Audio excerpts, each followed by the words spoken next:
Hey guys, it's Dan. Welcome back. This is going to be a painting video for my Teutonic Knights. I've done Hospitallers and Templars, so it seemed appropriate to kind of round out the quintessential Crusader Knight orders with some Teutonic Knights here. These figures are actually a mix. They're a mix of Victrix and Fireforge figures, 3 each, and then the heads and cloaks are from the Victrix Medieval Heads set that I reviewed earlier in the year, and the shields, I think, are resin shields from Fireforge for Teutonic Knights. Anyway, so once everything was assembled, I primed them in white, and what I'm doing here is going through and basically base coating everything in Corax white. I did kind of like a mix of slightly different shades of white for the Templars, but I mentioned in that video that I didn't think that it really mattered much, so just base coating everything in white.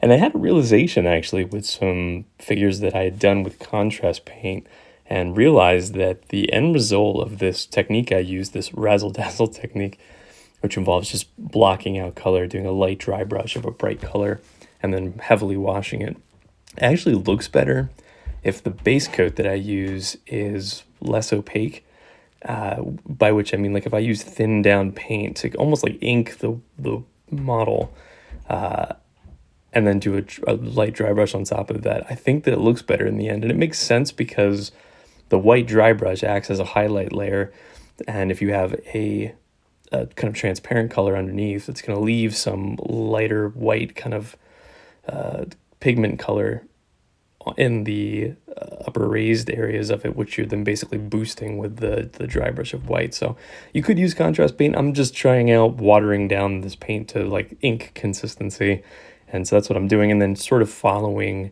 contrast paint rules in terms of if you accidentally get some color where you don't want it, I'm just going to go back in and touch it up with the Corax white.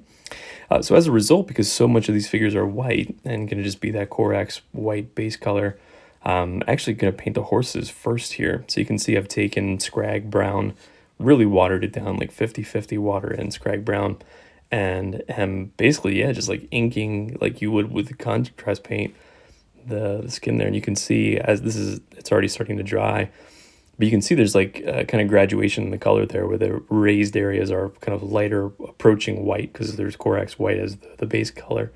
And then ultimately I'll do a dry brush. So we'll see how that looks in the end, but I'm already pretty pleased. And I gotta tell you, it's very satisfying to paint this way. I don't know why. It's almost like if you've ever done calligraphy and use ink, there's something just, again, I think the word is satisfying that I would use for painting this.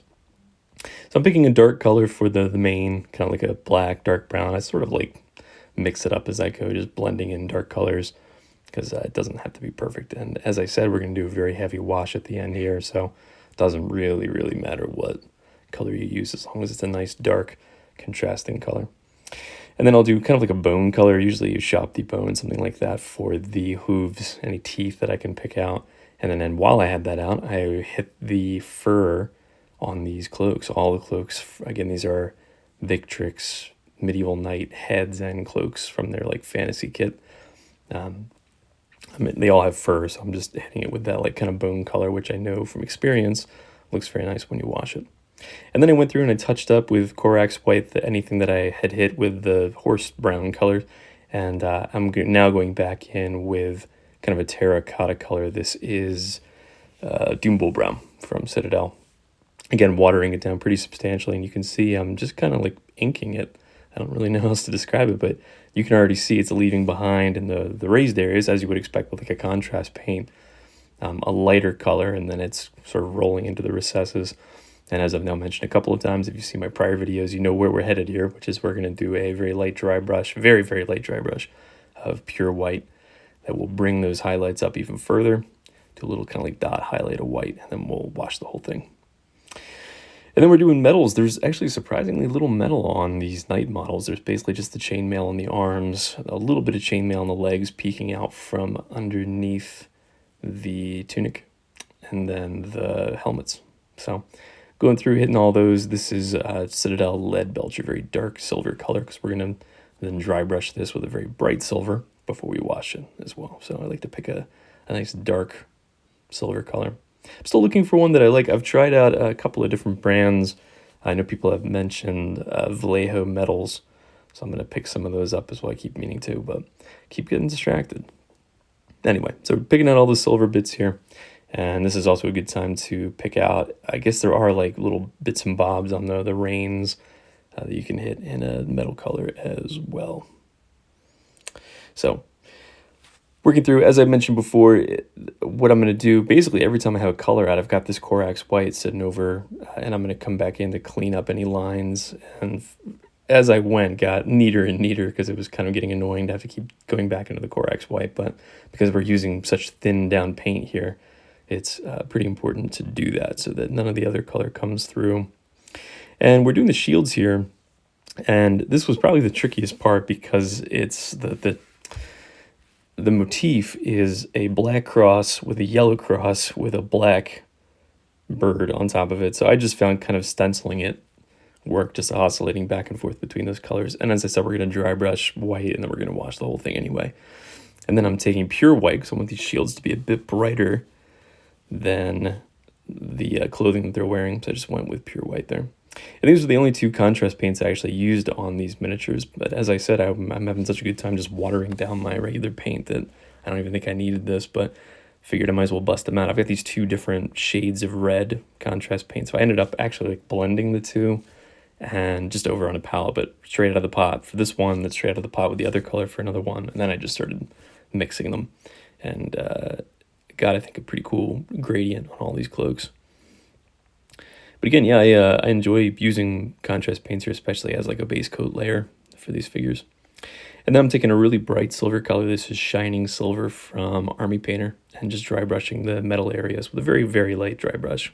But that's in part why we use such a dark silver color for the armor, so that you'll get really nice results with the dry brush step here.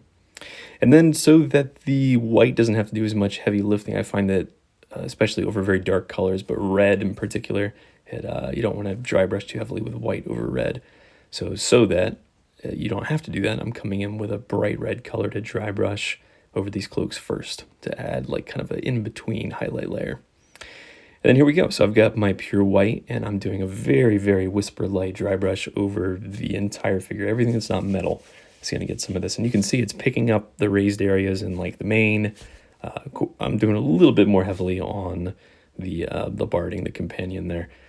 But yeah, everything is going to get this white except for the metal, and just keeping it as light as I can. And if you've seen my other videos, I've mentioned there before that you want to keep it light because if you go too heavily, it's going to like streak, which won't look correct, and it won't build up the color gradually.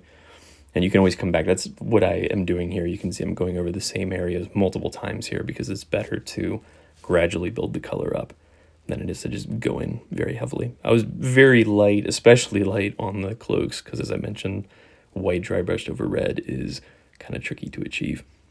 And then what I do is I'll take a detail brush while I've got that white out, and I'm going to do just like some dot highlights on the uppermost raised areas on things like you can see like the top of the shield there.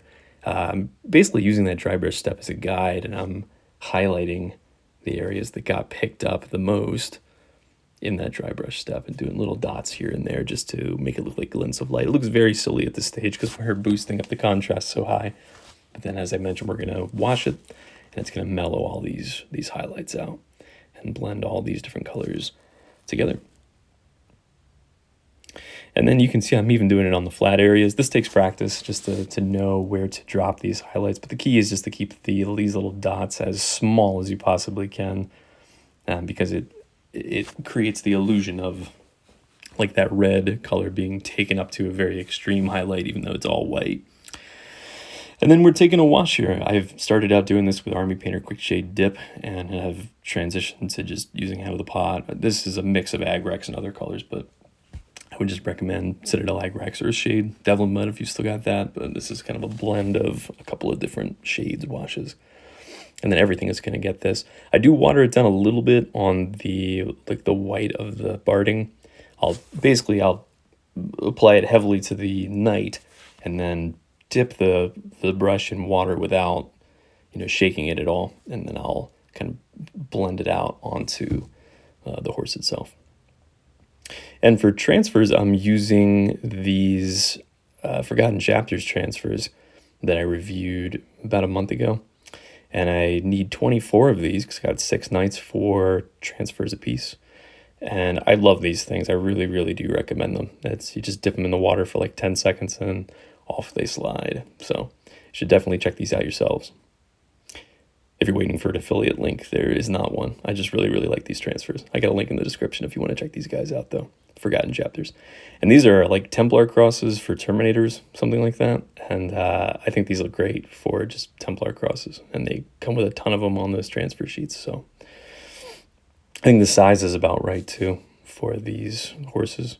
Again, the horses are a mix of Victrix and Fireforge, and I didn't find that there was really any issue with that. And yeah, if you need to move them around, just add a little bit more water, slide them into place. And then let them dry, and I hit them with like 2 coats of matte varnish once everything had dried. And I realized I'd never shown you this weathering technique that I do with pretty much everything. But as the base is drying, I'm going to take that same base color that I had used to apply the sand and water that way, way down, like 3-to-1 water to paint, and put a layer of it on like the bottom of, in this case, the barding. And I'm going to take a dry brush and go in, like, stipple it. You could use a sponge for this too, but you can see it's going to create kind of like a transition layer there. And then once that totally dries, I'll come back in again and do undiluted paint just on the very bottom, like cake it on a little bit to build up the color a bit more. And I'll finish the bases, and here we go. Here's the finished model. So 6 of them. I think I'll probably add like at least 3 more to this unit. And I'm kind of waiting for Wargames Atlantic to release their version of Knights, and I could add at least 3 here, and I'll have Fireforge, Victrix, and Wargames Atlantic Knights all in one unit, which I think will be pretty fun. But yeah, I'm pretty pleased with how these turned out. And I've got some more painting content coming soon, and some more medieval review content should be coming later this month. So as ever, appreciate you dropping by, and until next time, happy gaming.